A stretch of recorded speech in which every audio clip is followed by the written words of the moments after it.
음. 자, 잘 되고 있죠?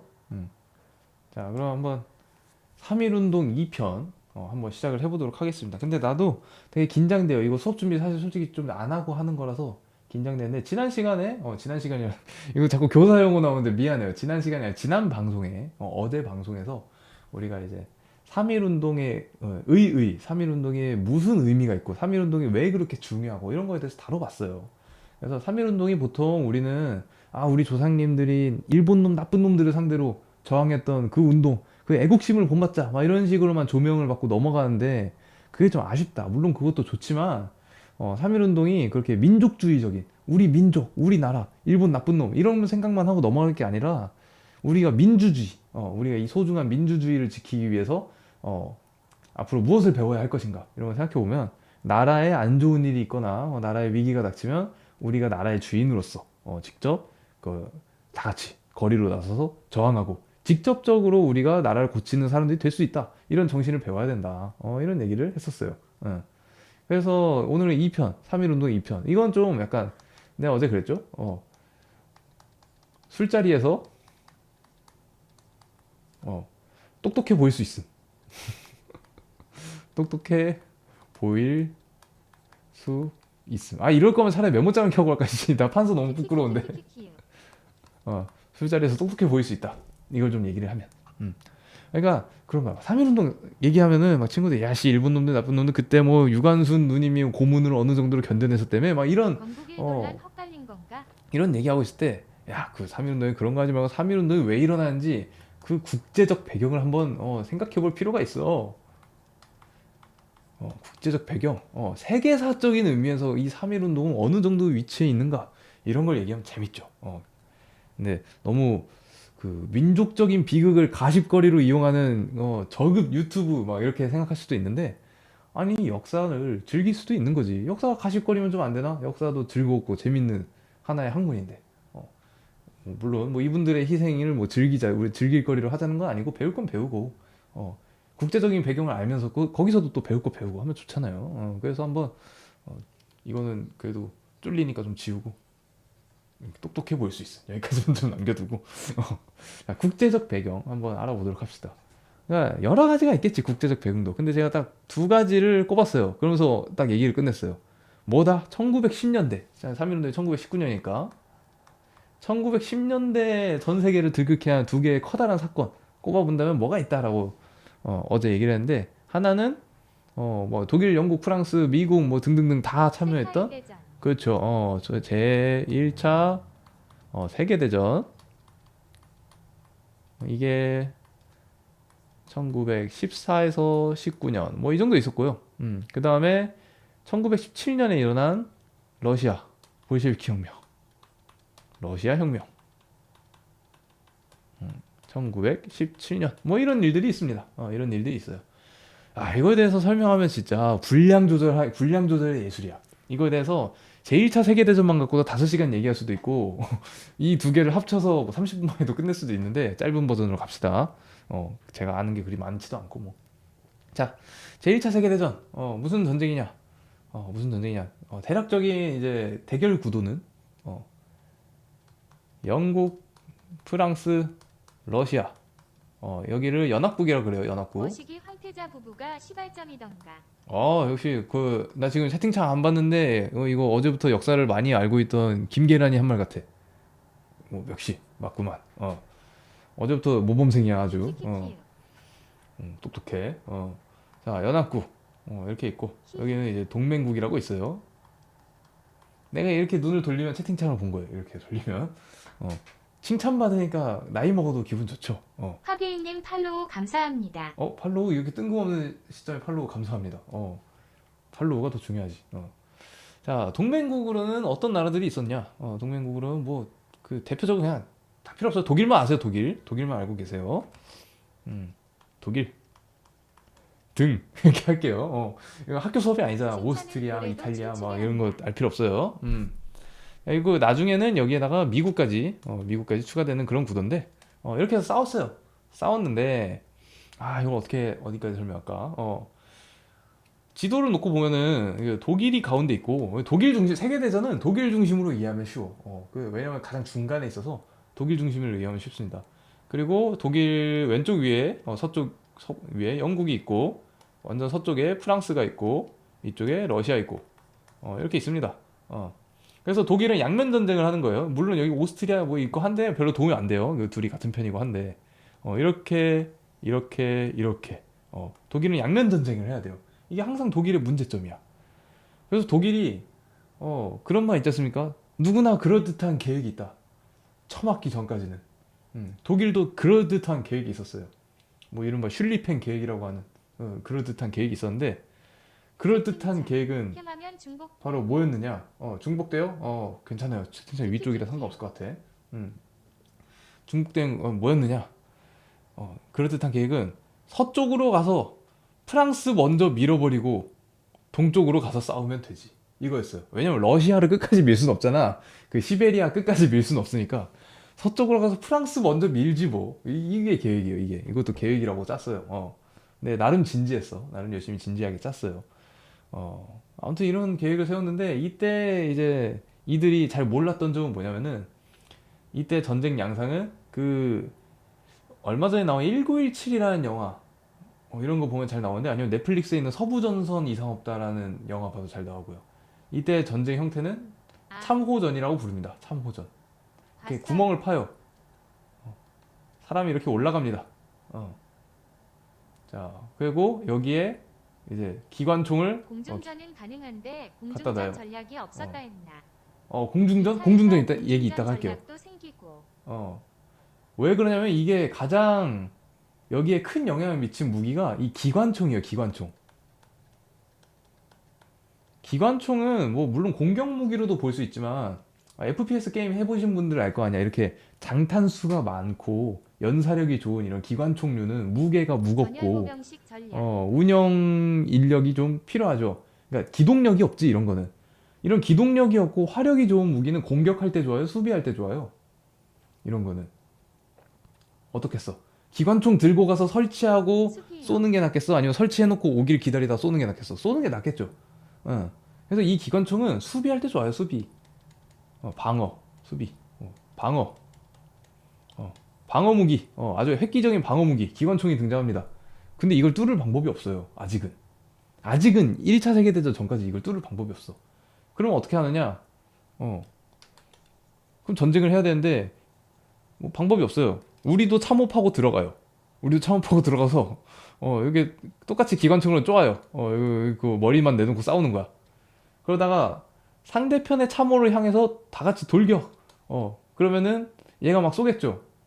무리다. 이름 소모전인가. 후퇴.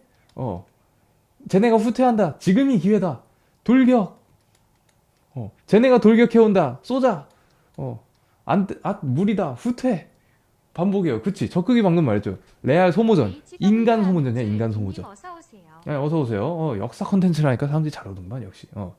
이게 이제 참호전이라고는 인간 소모전이에요. 그래서 그 넷플릭스에 요새 좀 랭킹 좀 올랐던데 서부전선 이상 없다라는 서부전선 이상 없다.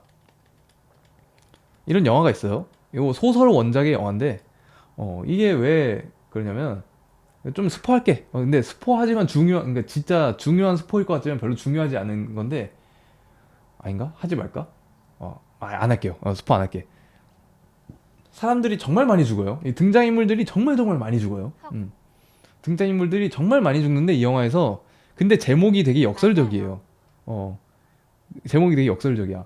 그러니까 사람이 진짜 오지게 죽어나는데 근데 서부전선은 이상 없대. 이상 없대.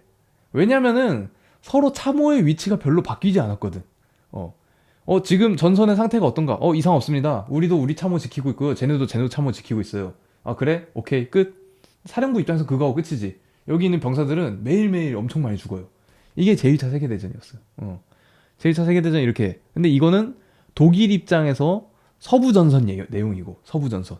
그러니까 독일은 양면 전쟁이라고 그랬죠. 동부전선에서는 어느 나라랑 싸우고 있어요? 동부전선에서는. 동부전선에서는 러시아랑 싸우고 있죠. 러시아. 그쵸.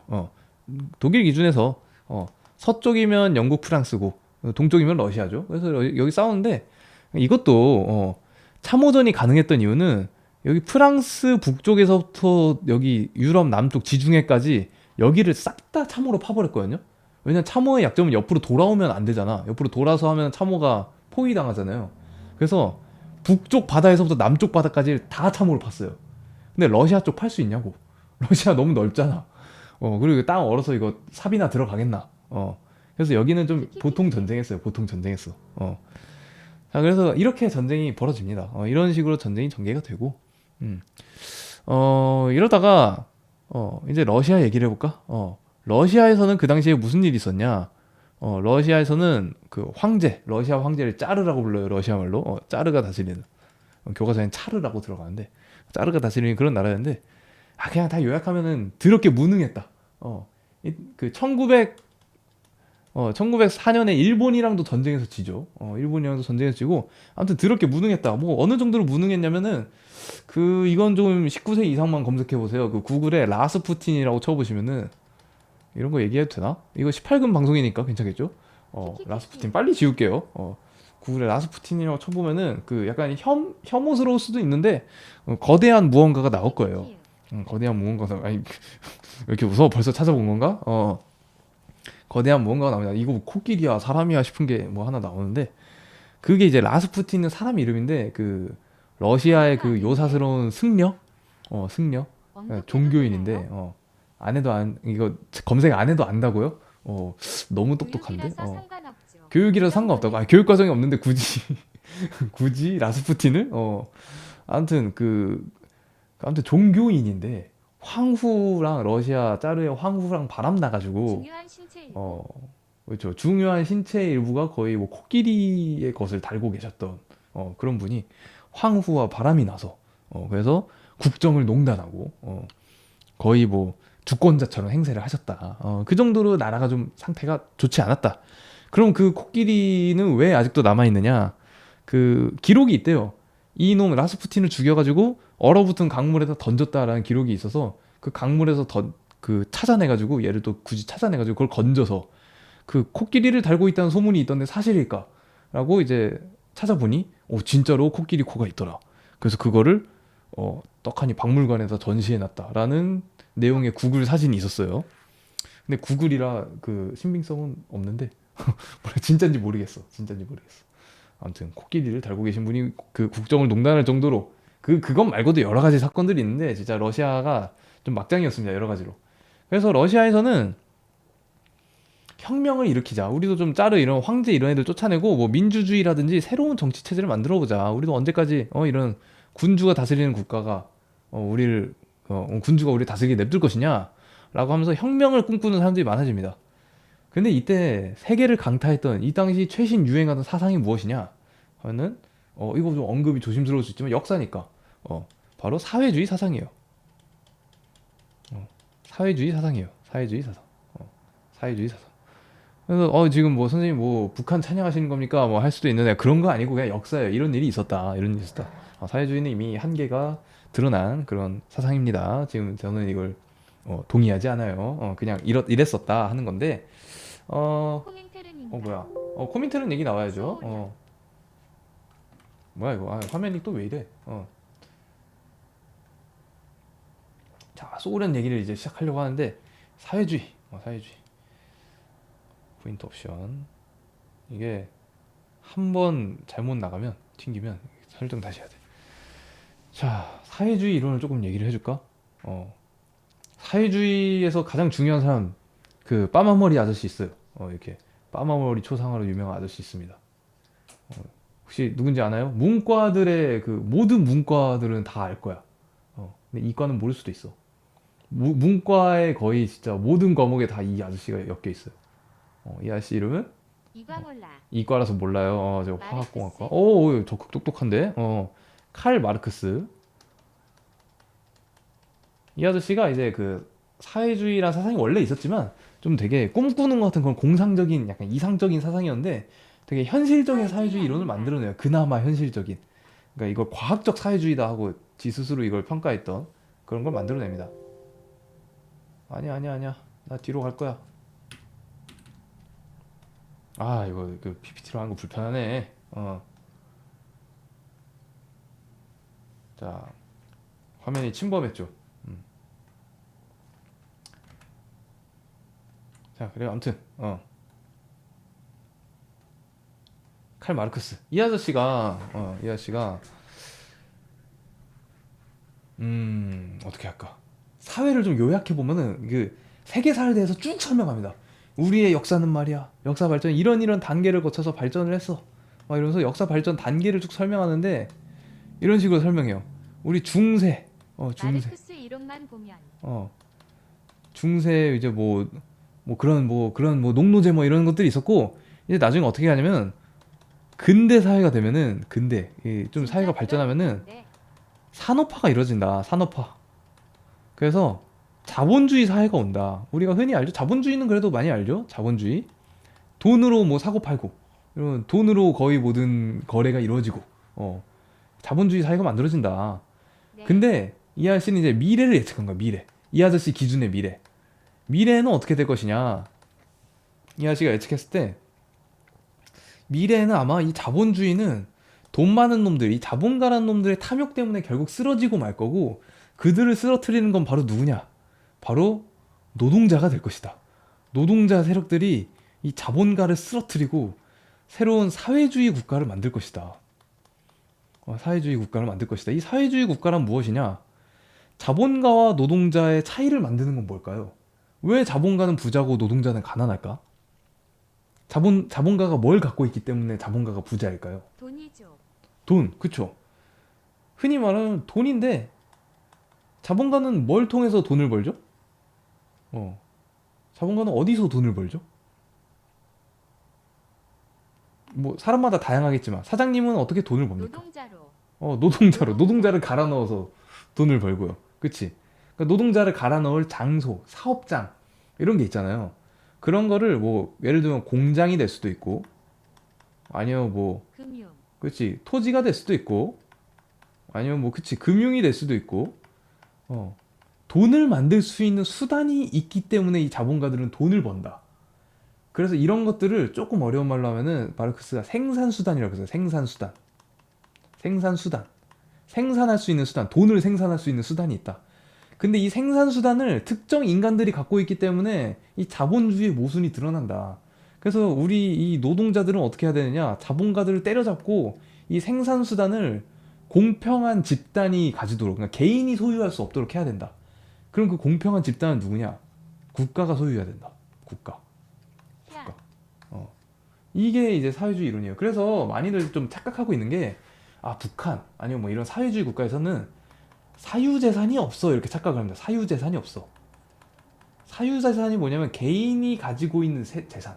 그러니까 마치 사회주의 국가에 있는 사람들은 내 컴퓨터, 아니면 내 책상, 뭐, 내 핸드폰, 이런 게 아예 없을 거라고 생각하거든요.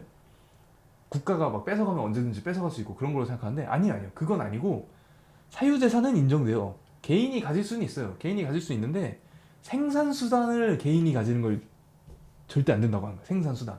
개인이 나 공장 가질래요. 나 토지 가질래요. 나 금융, 뭐 은행 가질래요. 아니면 심지어 부동산, 나 집 가질래요. 이런 거. 이런 거 안 된다. 이게 사회주의예요.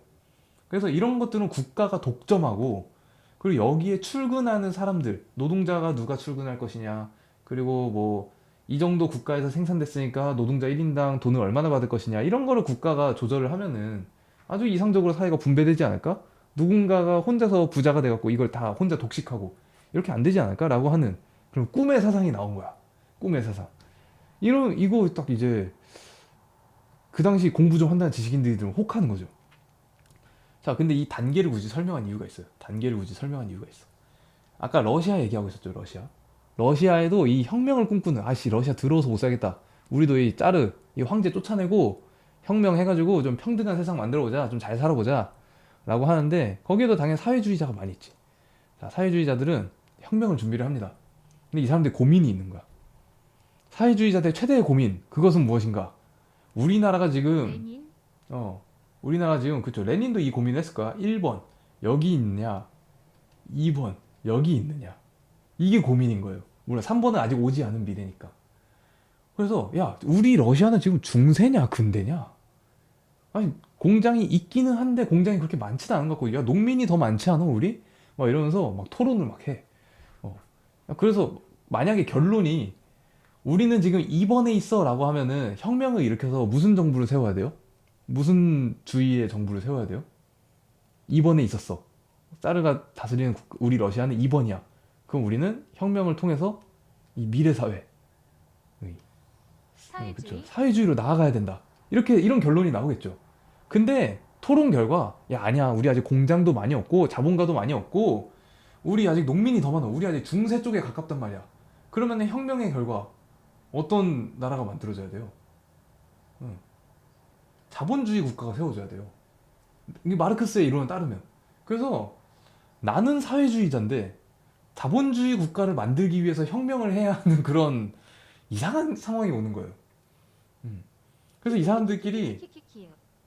갈등이 일어나요. 그러니까 사회주의자들이 두 개로 쪼개져요. 야, 우리 좀 자본주의 먼저 만들고 나서 사회주의 하자. 일단 자본주의 애들 좀 도와주자.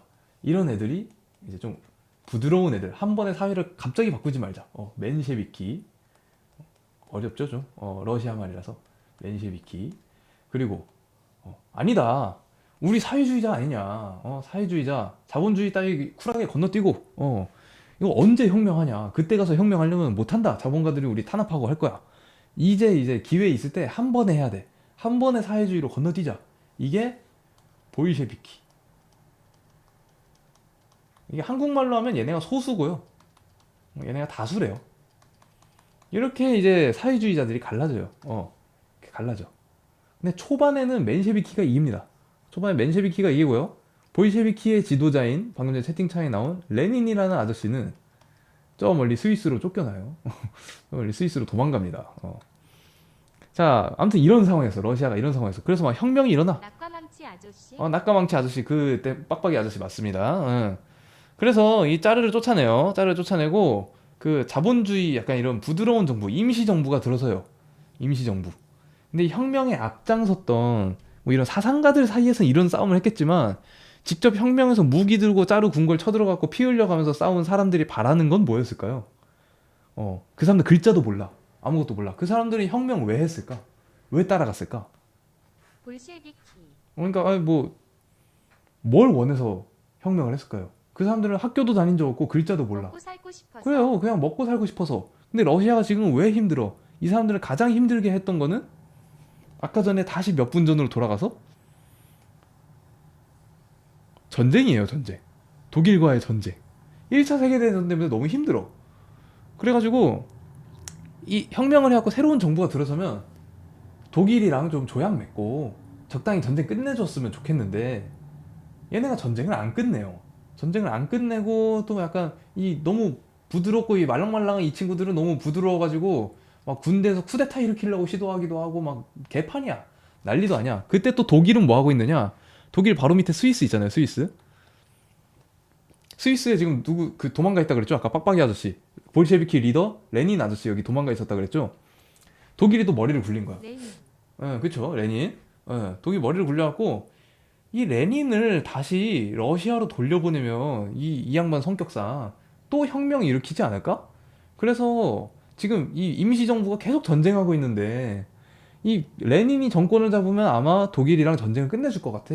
그리고 러시아로 들어가는 걸 우리가 도와주면은 좀 많이 좋겠지. 라고 하면서 스위스로부터 러시아로 가는 길에 독일 육군 막 이런 데서 열차를 제공해줘요. 밀봉 열차. 밀봉 열차. 열어볼 수 없게. 러시아에 도착할 때까지 안전하게 도착하도록 이제 독일 택배. 독일 택배. 러시아까지 무사히 돌아가세요. 하면서 레닌을 배송해줘요. 자, 혁명가 왔습니다. 하면서 배송해주고. 물론 그때 또 혁명이 또 실패해서 또 이제 핀란드로 도망가긴 하는데 나중에 결국 독일이 엄청 도와줘가지고 이 볼셰비키가 임시정부 막 이런 맨셰비키 세력을 쫓아내고 결국에는 사회주의 정부를 세웁니다. 사회주의 정부를 세워요. 이걸 우리는 러시아 혁명이라고 부릅니다. 결국에는 사회주의 정부가 만들어졌다. 아이, 아이 힘들어. 자, 이런 거예요, 이런 거. 자, 근데 이 얘기를 3.1 운동하다가 왜 하느냐? 안 지워지네, 얘네는.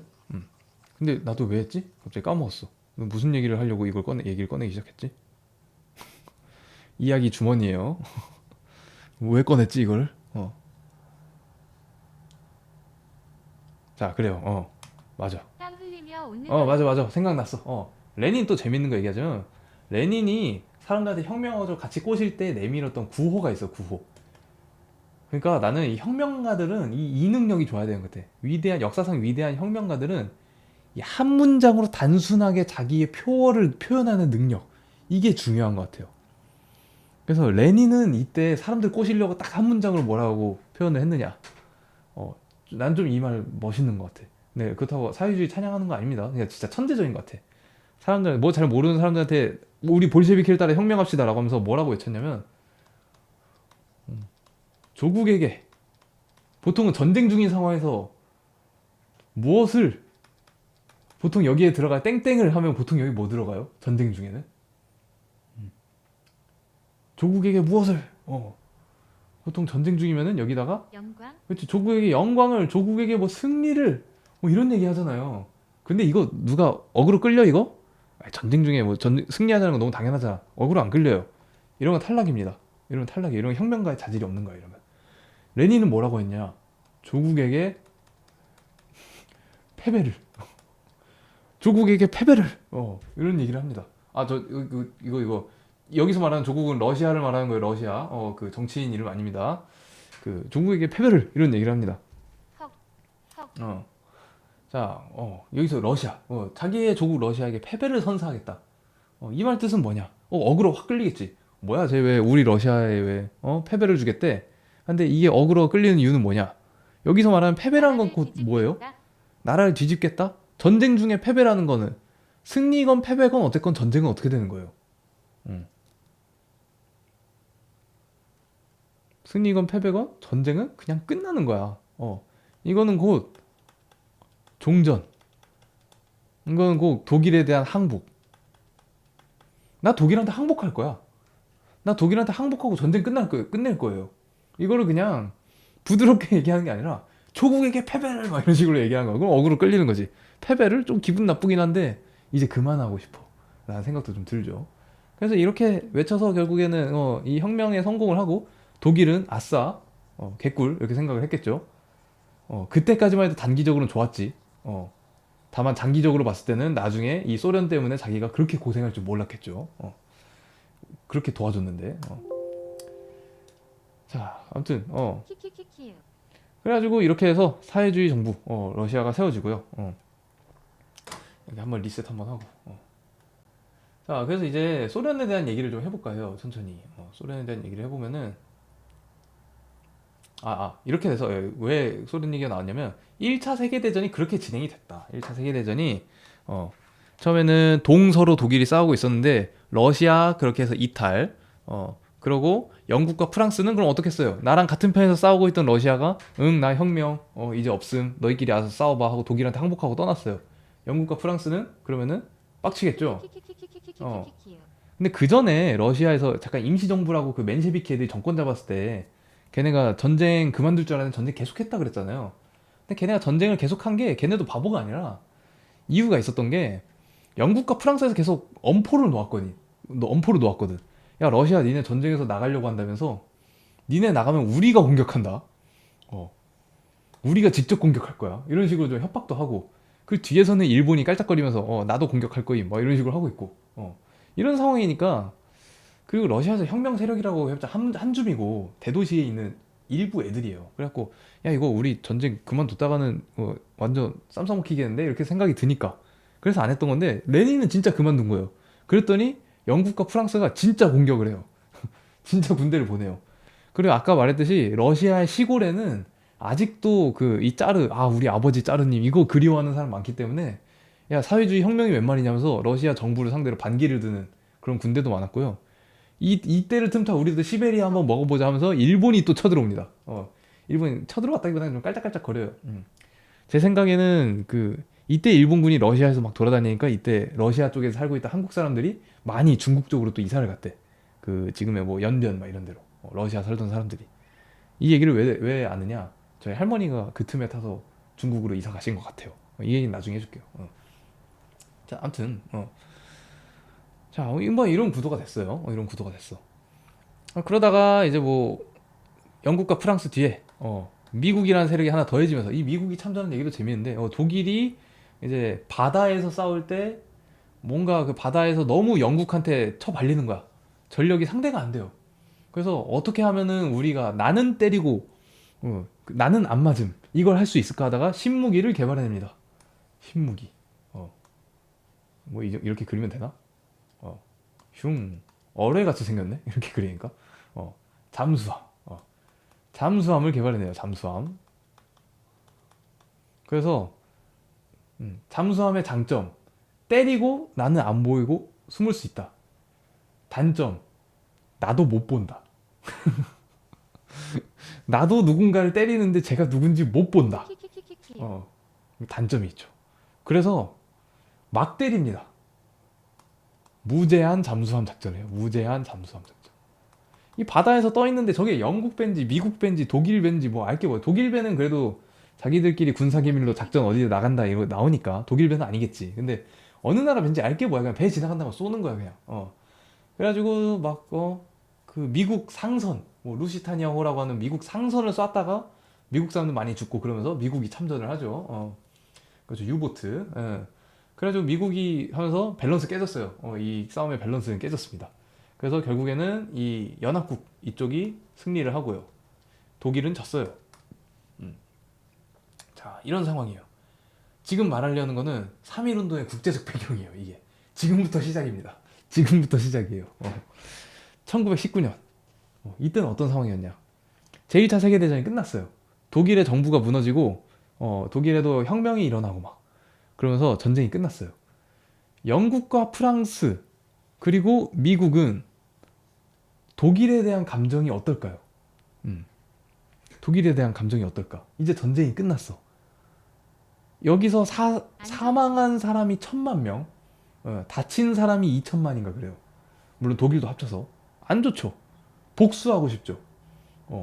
그래서 이때 그 프랑스의 베르사유 궁전에서 독일 대표 불러다 놓고 조약을 맺습니다.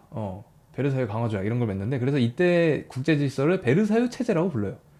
이 베르사유 체제 이게 만들어지는 과정이 어땠느냐? 그 안 좋죠. 감정 안 좋죠. 근데 그 감정이 안 좋은 정도가 각각 달라. 직접적인 전쟁터가 됐던 이 프랑스는 독일 놈들 진짜 다시는 못 일어나게 짓밟아야 된다. 이런 입장이고 미국은 바다 건너에서 장사 열심히 해서 돈 잘 벌었거든요. 물론 한 몇십만 명 죽긴 했는데 여기 전체 사망자 뭐 몇천만인데 뭐 그거에 비해서는 훨씬 덜하지. 그래가지고 미국은 장사 잘하고 이제 영국은 거의 파산지경이에요. 전쟁하는데 돈 너무 많이 써서. 파산지경 좀 오반가? 아무튼 경제 주도권은 미국한테 넘어갔어요. 이때부터가 우리가 아는 슈퍼파워 미국의 시작입니다. 그래서 미국은 신났어요. 그 프랑스는 복수하고 싶어. 이런 상황 속에서 베르사유 체제가 만들어지는데 미국의 대통령 윌슨이라는 사람이 윌슨 그 배구공 이름 아니에요. 무슨 말인지 알면 아저씨고. 자, 윌슨이라는 사람이 이제 프랑스 사람들이 알면은 그 좀 답답해할 만한 소리 합니다. 14개조 평화 원칙 뭐 이런 얘기를 하는데 야 우리 전쟁이 끝났는데 너무 얼굴이 그렇게 빨개. 복수주의적으로 독일을 괴롭히기 위해서 하지 말고 평화를 위해서 평화 우리 평화를 위해서 전쟁이 끝났잖아요. 끔찍한 전쟁을 다시는 하지 말자 뭐 이런 얘기를 합니다. 너무 독일한테 복수만 하지 말자 이러면서 14가지의 원칙을 제시했는데 뭐 그 내용들이 뭐 이런 거예요. 뭐 비밀 외교 금지하자 뭐 아니면은 뭐 군대 줄이자 뭐 이런 내용 하는데 근데 거기에서 이런 내용이 나옵니다. 사실 독일이랑 뭐 아무튼 다른 나라들한테 오스트리아나 아니면 뭐 여기 있는 오스만 투르크 제국 막 이런 나라들도 그 졌거든요. 이런 애들도 견제를 해야 될 거 아니야. 얘네가 가지고 있는 가장 큰 문제가 국가 안에 다양한 얘네 다문화 국가였어. 다민족 국가였어. 다민족 국가였어. 그래서 얘네를 힘을 좀 약하게 하고 싶은 거야. 얘네를 그럼 찢어야 돼. 이 다민족을 찢어야 돼. 그래서 이런 얘기를 합니다. 아름다운 얘기예요. 민족 자결주의. 각 민족은 여러 민족들은 자기의 일을 스스로 결정할 권리가 있어 얘들아. 근데 왜 오스트리아, 너네 왜 오스트리아 사람들이야, 헝가리 사람들, 이런 마자르족들, 이런 애들, 니네가 왜 통치하고 있니? 오스만 투르크 제국, 너네 왜, 너네는 그 터키 사람들인데, 저기 아랍 사람들이나 이집트 사람들, 이런 사람들 왜 다 니네가 통치하려 그래? 다 찢어. 다 찢어. 이러면서 나온 게 민족 자결주의예요. 민족 자결주의. 근데 이게 식민 통치를 당하고 있는 사람들로서는 얼마나 설레는 말이야. 조선 사람들 입장에서 민족 자결주의 들었어 봐. 얼마나 설레요. 얼마나 설레. 그래서 민족 자결주의? 민족의 일은 스스로 결정할 권리가 있다고? 그럼 우리도 일본 민족의 지배를 받지 말고 조선 민족의 일은 조선 민족이 알아서 해결하자. 이러면서 독립운동가들이 약간 자극을 받아요. 매우 자극을 받습니다. 그리고 만약에 우리가 독립운동을 하면은 누가 도와줄 거라 믿었을까? 민족 자결주의 누가 말했어요? 이 윌슨이 말했죠. 이 윌슨의 나라인 미국이 우리를 도와줄 것이다. 라는 생각까지 하게 되는데, 문제는 무엇이냐? 이 당시 일본은 영국이랑 동맹이었어요. 영일 동맹. 그래서 이 민족 자결주의는 아까 전에도 말했듯이 오스만 투르크나 오스트리아 같은 패전국들의 식민지를 해체하기 위한 그런 방법이었기 때문에 후안타바르도님 어서 오세요. 승전국의 식민지에는 별로 어서 오세요. 적용이 되지 않아요. 어서 오세요, 어서 오세요. 오늘 좀 갑자기 많이 들어오시네. 아무튼 승전국의 식민지에는 적용이 되지 않았다. 그렇기 때문에 그 사실상 좀 국제 질서를 좀 냉철하게 분석했다면 이건 좀 알기 어려웠다. 이건 그러니까 좀 너무 순진했다라고 볼 수도 있고요. 근데 뭐 그것도 아니다라고 생각할 수도 있는 게 뭐냐면은 이 민족 자결주의만 생각하면 우리 독립운동가들이 너무 순진했어. 일본은 승전국 편인데 왜 그걸 믿어가지고 말이야. 이렇게 생각할 수도 있는데 아니야. 그거는 윌슨의 민족 자결주의 이것만 생각했을 거야. 아니었을까요? 일말의 희망, 그치? 근데 일말의 희망이 모여서 하나가 더 있다면 어떨까? 그거를 일말의 희망이라고 생각하지 않고 좀 가능성이 있는 거라고 생각하지 않았을까? 그때 독립운동가들도? 여기서 일말의 희망이 하나 더해지는 것이 무엇이냐? 바로 방금 전에 계속 오랫동안 설명했던 이 소련의 존재입니다. 소련의 존재. 소련의 존재. 이 소련은 무슨 생각을 하고 어떤 상황에 있었느냐 하면은 아유, 제가 좀 뚝뚝 소리 이런 거 많이 내요. 자, 소련의 상황. 한마디로 개판이다. 왜 개판이냐? 아까 전에도 설명했다시피 그 중세에서 단계를 거쳐서 근대, 산업화, 자본주의 이런 사회를 거쳐서 고도로 발전하면은 그때 와서 사회주의 체제가 온다고 했잖아요. 이 말 뜻은 뭐냐면 사회주의 하려면 돈이 많아야 된다는 거야. 돈이 많아야 생산 수단이 좀 많이 쌓여 있어야 그거 가지고 나눠 가지고 하면서 뭘 좀 나눠서 가지지. 근데 러시아는 아직도 맞죠. 산업화가 완전히 이루어지지 않았어요. 그래서 너무 궁핍해. 나라가 너무 가난해. 외교 볼까? 외교 관계 좋습니까? 외교. 독일이랑 뭐 하긴 했어도 외교 개판 났죠. 그러니까 독일이랑 사이 안 좋죠. 영국과 프랑스랑 싸웠죠. 일본 쳐들어왔었죠. 당연히 외교적으로 고립돼 있어요. 같은 편이 없어. 그 세계 유일의 사회주의 국가야. 세계 유일의 사회주의 국가.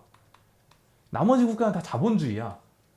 근데 자본주의와 사회주의는 뭐 잘 아시다시피 대립할 수밖에 없거든요. 이 얘기 좀 해줄까? 왜 대립할 수밖에 없느냐? 자, 사회주의는 아무래도 노동자 친화적인 사상이에요. 노동자. 이 인구 피라미드, 이 부의 피라미드를 보면 아래쪽에 있는 사람들을 위한 사상이란 말이야. 그러면은 소련에 이런 피라미드가 있으면 영국에도 이런 인구들이 있고 프랑스에도 이런 인구들이 있고 할 거 아니에요? 독일에도 있고. 근데 여기에도 이렇게 부자들이 있고 가난한 사람들이 있고 노동자가 있고 막 부자가 있고 한데 다 눈이 있잖아. 다들 눈이 달려 있다고. 눈이 달려 있어. 노동자들도 눈이 있어요. 다 이걸 보는 거지. 쟤네 좀 보게. 쟤네 좀 보게. 혁명을 해서 얘네를 다 날려버리고 지들이 다 통치를 하네? 그럼 우리도 야 자본가 너네 그동안 우리 착취했지? 이런 식으로 될 수가 있다는 거야. 이런 식으로 될 수가 있어. 왜냐면 자본가도 눈이 있어요. 자본가도 눈이 있어요. 자본가도 눈이 있어. 그래갖고 쟤네 보게 얘네 때문에 자극받아서 우리나라의 노동자들이 혁명 일으키려고 하면 어떡하지? 하고 탄압을 할 수도 있어요. 탄압을 할 수도 있어. 근데 얘네한테도 눈이 있어요. 우리가 이렇게 하고 있는 걸 쟤네가 봤네? 그럼 탄압을 하겠네? 그러면은 우리는 어떻게 해야 되느냐? 쟤네가 탄압을 하기 위해서 회사 생활 힘들어서 사회주의에 관심이 많아졌다고요? 아니에요. 지금 옛날 얘기예요. 100년 정도 된 얘기입니다. 우리를 탄압을 하겠네? 그러다 보면 우리는 외교적으로 고립되고 이 자본주의 국가들이 힘을 합쳐서 우리를 고립시키겠네? 그러면은 우리가 할 일은 뭐냐? 이 소련은 각 지역에 있는 노동자들을 지원해서 그 나라에서 사회주의 정부가 만들어지게 한 다음에 이렇게 연합을 해야 되겠다. 이런 생각을 해요. 이런 생각을 해요. 그래서 이 사람들이 생각을 한 게 뭐냐? 아까 채팅창에도 한번 나왔던 사회주의 플러스 인터내셔널이에요. 인터내셔널 영어로 뭡니까? 사회주의 인터내셔널. 인터네티오널. 인터내셔널. 무슨 뜻이에요? 국제적인 사회주의자 국제연합. 국제사회주의자 연합. 그래서 이거 조금 어려운 말로 걔네들 말로 뭐라고 하냐? 사회주의가 커뮤니즘 뭐 이러니까. 여기서 앞글자만 따서 커민테른 이렇게 부르는 집단이 나와요. 커민테른. 그러니까 국제적으로 해외에 나가 있는 사회주의자들을 지원하기 위한 단체. 이런 거. 그러니까 외교적으로 너무 고립돼 있잖아. 우리 친구가 필요해. 그러니까 국가 대 국가로서 만나가지고 뭘 하기에는 너무 외롭고, 그러니까 외국에 있는 사회주의자 지원해야 되고, 뭐 이런 거예요. 너무 가난하고 궁핍하지 친구는 없지 막 이러니까 자꾸 밖으로 이제 관심을 돌리는 거야. 그러면서 얘네들이 아니 영국, 프랑스, 독일, 미국 이런 데 있는 사회주의 노동자들도 물론 중요하지만 그 사람들도 도와주면 좋지만 그럼 그 나라에 있는 자본가들이 이거를 뭐 가만히 앉아서 당하고 있겠어요? 그쵸? 그러지 말고 차라리 새로운 시장을 개척하자. 이런 애들의 식민지를 지원하자. 이런 애들의 식민지의 독립운동을 지원하자. 그러면은 얘네가 만약에 독립을 했다. 독립운동가들 화이팅! 해갖고 막 돈 주고 막 해가지고 독립운동에 성공해서 독립을 했다. 그럼 자연스럽게 우리랑 친하기 때문에, 그리고 보통 독립운동 이런 거는 지식인들이 많이 하죠. 지식인들은 이 당시에 사회주의에 많이 빠져 있었단 말이야. 최신 사상이에요. 최신 사상이고 사람들이 다 야 이게 가능해? 이거 사람들이 돈 사이좋게 나눠 가지자 이게 되겠냐? 했는데 되네. 그래서 독립운동가 중에서 사회주의 그쵸? 사상가 많구나. 이게 우리나라만 그런 게 아니에요. 되겠냐 했는데 되네 이런 분위기였단 말이야. 국제적으로.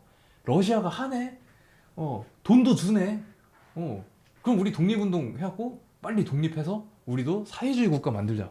이렇게 되는 거예요. 그래서 이 두 가지가 기름을 붓는 겁니다. 이 두 가지가 기름을 부어. 1919년 윌슨이 민족 자결주의 얘기에 코민테른에서 돈 줘. 그래가지고 그 코민테른에서 진짜로 조선의 독립운동가들한테 40만 루블인가 하는 큰 돈을 줬대요. 이게 뭐 얼마나 되는지는 모르겠는데 지금으로 쳐도 큰 돈이라고 하더라고요. 너네 독립운동해 하면서 돈 줘요. 근데 이것 때문에 싸우지. 우리 독립운동가들이 이것 때문에 사이 틀어집니다. 아니 생각해봐. 친목 단체가 있어. 친목 단체가 있는데 어디 외국에 있는 커다란 단체에서 당신들 친목 단체 활동하는 거 너무 보기 좋습니다. 당신들한테 내가 30억 원, 40억 원 지원해 줄게요. 40억 원 지원해 줄게. 당신들 친목 단체, 당신의 목표를 꼭 이루기 바랍니다. 화이팅! 해봐. 그러면은 분명 그 단체 찢어진다. 분명 그 단체 찢어져요. 그 단체가 막 야 우리 이 돈을 사이좋게 나눠 쓰자라고 한다든지, 아니면 우리 이 돈을 우리 공동의 목표인 이것을 위해, 공동의 수단인 이것을 위해 투자하자, 이렇게 될 것 같아? 각자 이 돈을 쓰고자 하는 위치가 다르고 수단이 다르고, 그리고 또 중요한 점은 독립운동 하는데 이 비밀 자금을 투명한 회계 처리할 수 있어요? 나 이거 독립운동 하는데 독립군들 양성해야 되니까 수류탄 몇 개, 폭탄 몇 개, 대포 몇 개 영수증 끊어주세요. 그래갖고 이거 장부에다가 잘 처리해서 우리 독립운동 그 장부에다가 잘 적어 놓읍시다. 그리고 이거 가끔씩 6개월에 한 번씩 우리 다 같이 모여서 총회하면서 돈 제대로 쓰고 있나 감시도 좀 하고요. 1년에 한 번씩 회계 감사도 하고 정부에다 세금도 내고 합시다. 이거 되겠어? 안 된다고, 안 된다고. 이거 비밀스럽게 몰래 써야 돼. 그러다 보면 오해가 오해를 낳아요. 야, 제가 저번에 자기 아는 동생 만나가지고 밤새도록 술 먹고 지가 쏘던데 그거 독립운동자금 40만 루블에서 빼간 거 아니야? 이렇게 된다고. 물론 실제로 그러셨다는 거 아니고 예를 들자면 그런 겁니다. 그래서 독립운동가들 사이에서 이걸 가지고 또 막 갈등이 생겨요. 이걸 가지고 임시정부에선 뭐라 그러냐면 3.1운동 이후에 임시정부에선 뭐라 그러냐면 야, 독립운동을 하라고 준 자금이면은 당연히 독립운동의 중심지는 어디야? 우리 임시정부 아니겠어? 임시정부에서 써야지. 내놔.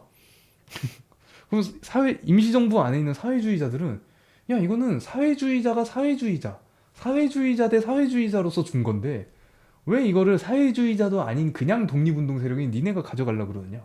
이렇게 충분히 반박할 수 있겠죠. 아무튼 이래요. 아무튼 이래. 이런 상황이었어. 1919년 뭐 20년 이 당시의 상황은 이런 분위기였습니다. 그래서 이런 거를 알아두고 이런 사회 분위기 속에서 윌슨 대통령이 도와준대, 코민테른에서 도와준대. 그래, 그럼 우리도 한번 해볼까라고 하면서 지식인들이 야, 우리도 한번 대한 독립을 선언해보자. 우리가 독립을 선언하면 전 세계가 우리를 지원해줄 거야. 라고 하면서 순수하게 대한 독립 만세를 외쳤던, 무기를 들지 않고 싸우면은 우리가 더 멋있겠지. 세계인들의 동의를 얻게 되고 일본은 국제적으로 고립이 되고 말 거야. 라고 꿈꾸면서 무기를 내려놓고 태극기를 흔들면서 평화적으로 대한 독립 만세. 윌슨 대통령 보고 있습니까?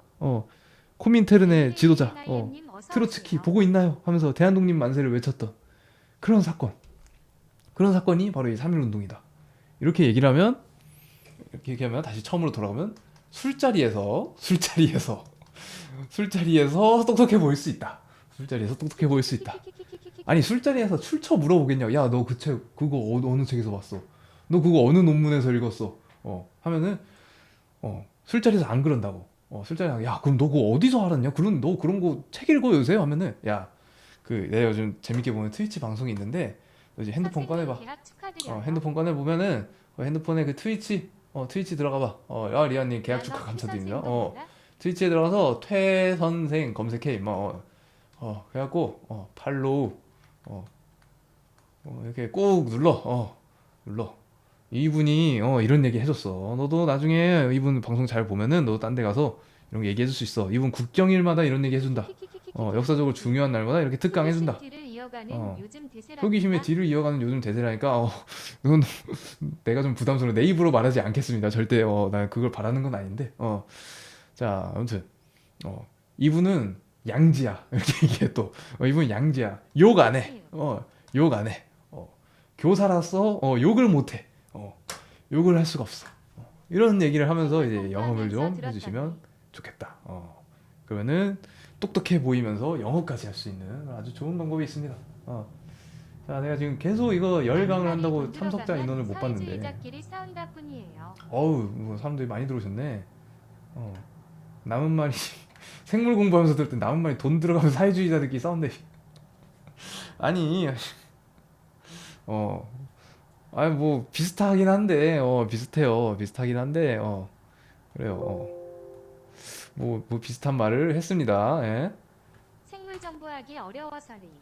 생물 정보하기 어려워서, 예, 영어 뭐 그럴 수 번역하면서 있죠. 들었더니 히히. 영어로 번역을 하면서 들었어. 선생님, 사회주의 성공 전제가 국가에 돈이 많으면 된다는 건가요? 국가에 돈이 많으면, 근데 국가에 돈이 많으면, 그러니까 성공 전제? 돈이 많고, 그러니까 빌 게이츠 잡아서 사회주의 만들자. 그러니까 그런 얘기인 것 같아요. 그러니까 생산 수단이 이미 잘 확충이 돼 있어서 그러니까 자본주의가 완성이 되면, 자본주의가 그 모순을 드러낼 정도로 충분히 무르익으면 그때쯤에 이제 정신 차린 우리 노동자들이, 각성한 노동자들이 자본주의의 모순을 지적을 하면서 그들을 쫓아내고 사회주의 사회를 만들 것이다. 이런 얘기죠. 그 얘기는. 돈 많으면 무조건 된다. 이건 아니에요. 근데 그래서 제 생각에 요새 나오는 그 기본소득제 이런 거 있죠. 기본소득제가 다시 나오는 얘기가 저는 사회주의랑 비슷한 맥락인 것 같아. 그러니까 일론 머스크 잡아서 피냐타처럼 조지면 음. 사회주의 성공한다고요? 그러니까 그 비슷한 얘기예요. 왜냐면은 그 당시 사람들이 그런 얘기를 꺼내는 이유가 무엇이냐? 그 당시에 사람들은 그 당시 사람들이 샤워하님 보던 어서 세상. 오세요. 그 전에 사람들이 먹고 살기 삼형제 위해서는 중에 다 그 뭘 했어야 사회주의는 됐느냐? 성공한다. 포인트 옵션, 형광펜, 형광펜 아니지. 가 포인트 오늘 옵션. 공부 내용이었습니다.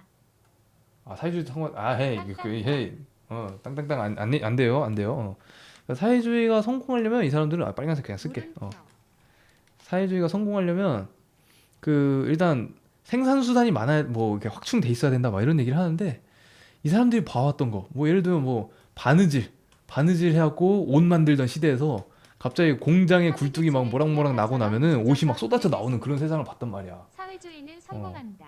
그러면은 이걸 가지고 사람들이 잘 나눠 먹고 이 공장은 국가에서 소유하면 되지 않을까 이렇게 라고 생각했는데 선생님이 말하신 이 거죠. 사람들이 간과한 거는 지금부터 이 사람들이 간과한 거는 그 당시 생산력이 그만큼 충분하지 않았다. 그리고 히히. 인간의 욕망, 더 잘 살고 싶고 더 내 것을 많이 가지고 싶은 인간의 욕망.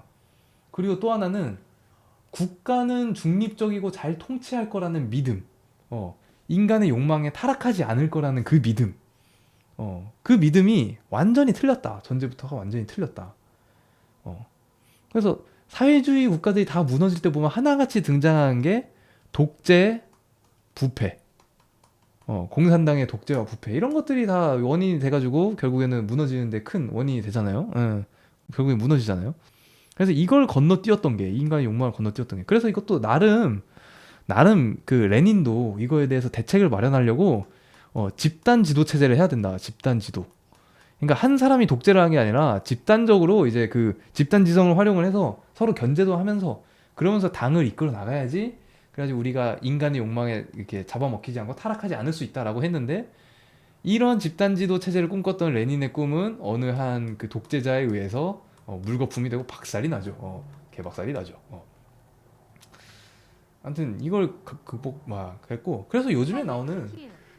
요즘에 나오는 이 뭐야 그 기본소득제 이 얘기가 다시 나오는 것도 우리 이제는 좀 우리 다 같이 나눠 가질 정도로 좀 생산력 많이 오르지 않았니? 생산 수단 좀 괜찮은 것 같고 그리고 이런 국가의 뭐 이런 그 이런 걸 좀 운영하는 이런 거는 인간은 욕심을 가지고 있으니까 타락을 하니까 차라리 욕심을 안 갖고 있는 AI한테 맡기면은 좀 되지 않을까?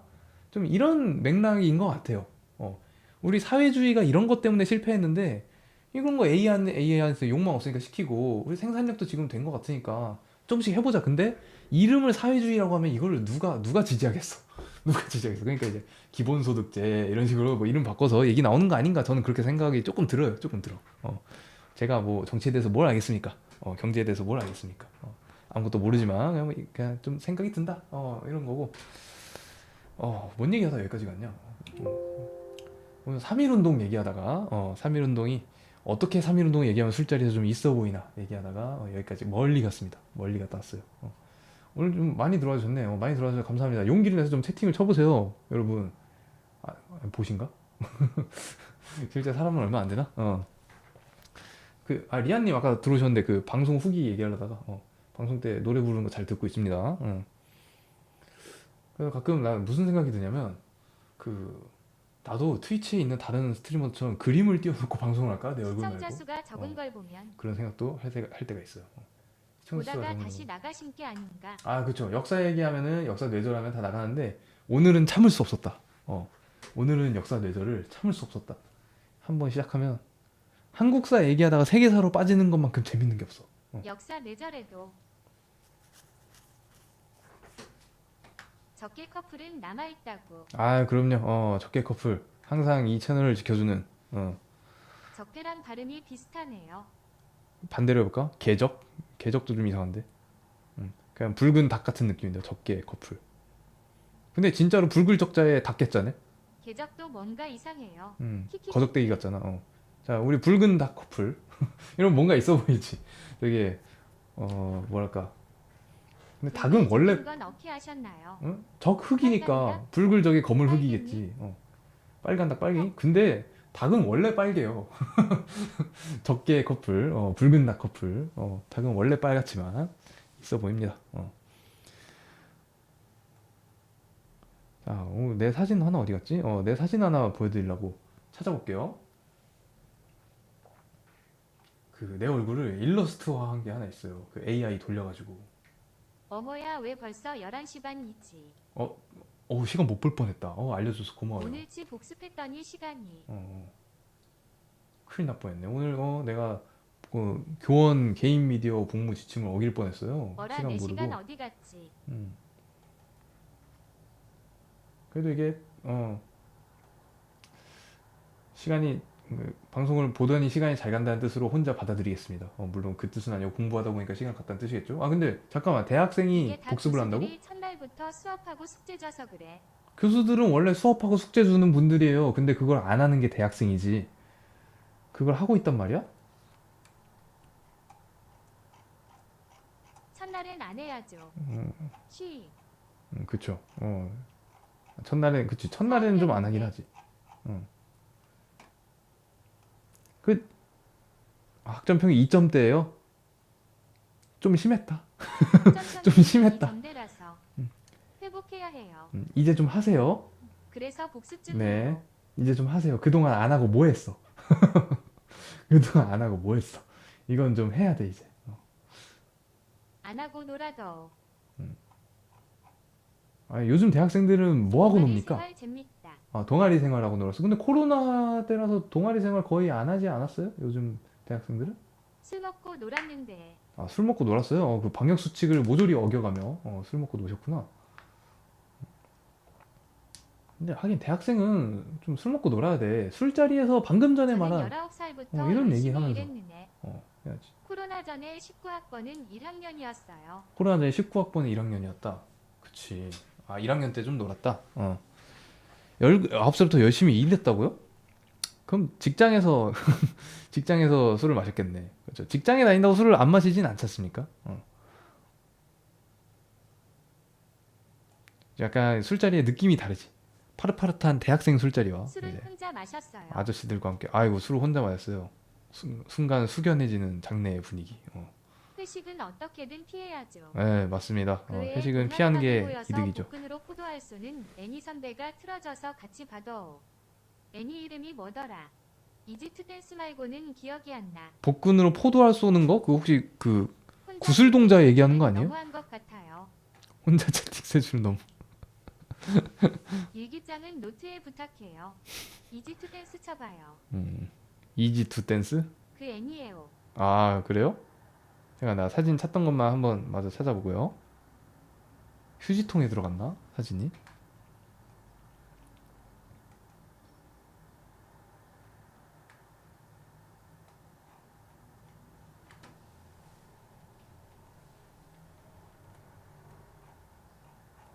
그 애의 외국 버튜버 덕질하고. 외국 버튜버 뭐 덕질까지 했잖아. 했다고? 이지 투 댄스는 근데 그 게임 아니야, 게임?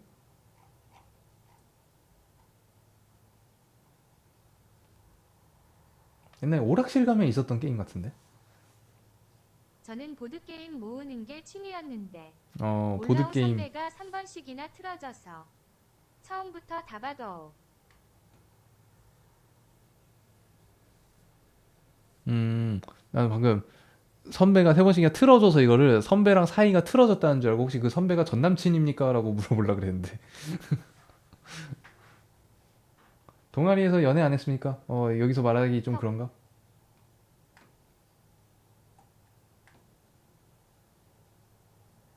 그리고 대학생활 내내 침대에 있어도. 아, 아주 건강한 대학생활을 보내셨군요. 침대 좋아. 그 침대 위생 상태가 좀 걱정이 되긴 합니다. 그 평소 제가 채팅을 통해 밀어보았을 때, 헉. 저는 대학 다니면서 연애도 열심히 해서요. 연애를 열심히 했다고요? 침대랑 연애했다 뭐 이런 드립 치려고 하는 거지? 아닌데 현생의 연애라고요? 제 배내주세요. 지금 얘기해도 됩니까? 이 자리에서 딱 떳떳하게 얘기할 수 있는 사안입니까?